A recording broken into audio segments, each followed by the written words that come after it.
Tribal leaders, members of the Native community, state officials, and lawmakers recently celebrated American Indian Day, February 7th, at the Roundhouse.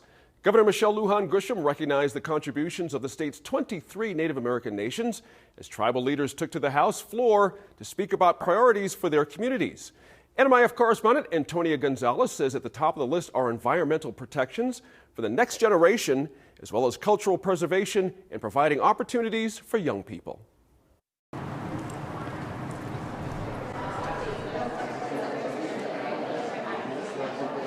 I, Michelle Lujan Grisham, Governor of the State of New Mexico, do hereby proclaim February 7th, 2020 as American Indian Day throughout the state. The importance of having an American Indian Day here at the legislature is simply a reminder to the legislatures that really make the rules and the laws and provide some cases a lot of capital infrastructure dollars to our own pueblos, nations, and tribes, that we have needs, that we're here, we have a rich history, and we're looking forward to the future. And so the fact that I'm here as a Native legislator helps to push that agenda along, helps to push that identity along, helps them to better educate themselves as to, again, as a Native American, there's a history, there's a present, and there's a future. And if I can play a part in educating and re-educating my colleagues in the House and the Senate and the executives on what we are about as Native Americans, it's all the better, and I think it all goes to the greater good of Native America, New Mexico.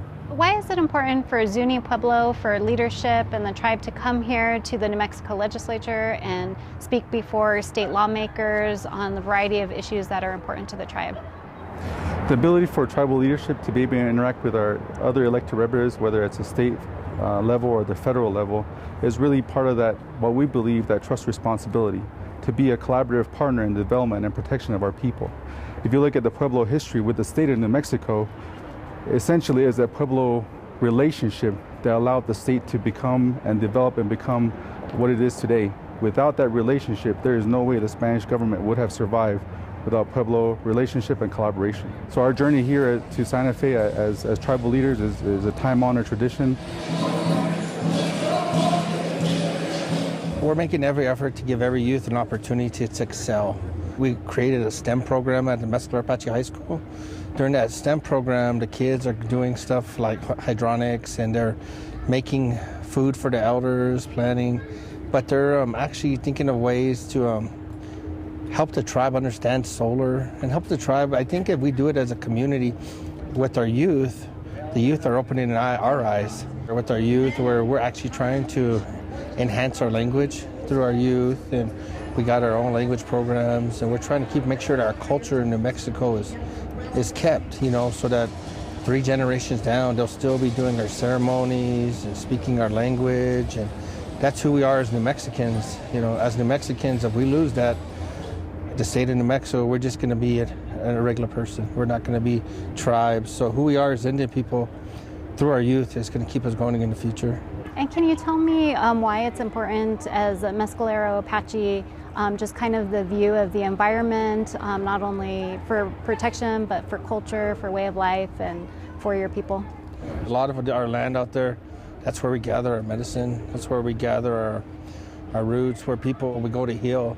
Sometimes getting out and being alone and praying with Mother Earth, just praying, and it clears your mind. It gets you focused on what it means about being a Native American or being Apache. That's what it does. It's just, we respect it so much. The theme today focused on the environment and environmental protection. One of the big issues here in New Mexico is protecting Chaco Canyon from development.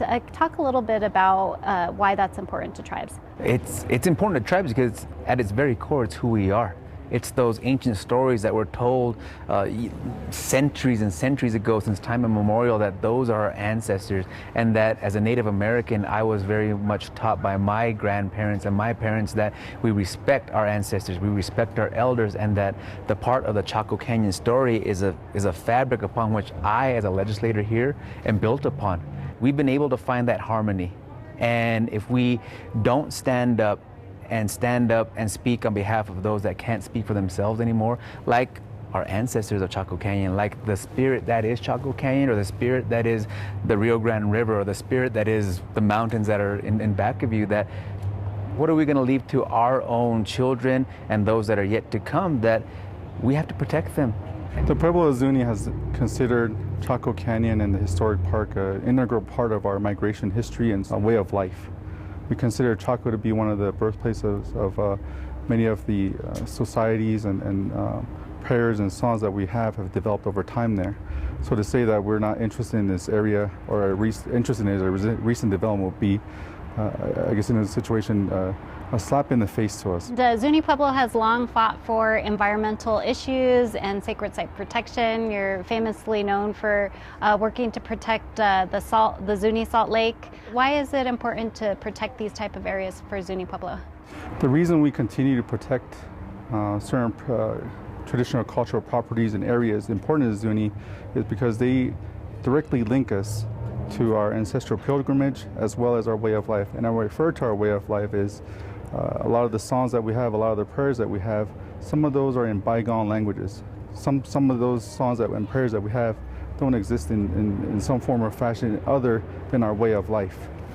And we believe that it is that connection and the rediscovery to these previous places allows us to provide our people that spiritual strength and courage to continue our way of life. And as our leaders have said before, what do we do now to make sure and continue preserving so that way our kids have what we have today 100 years from now?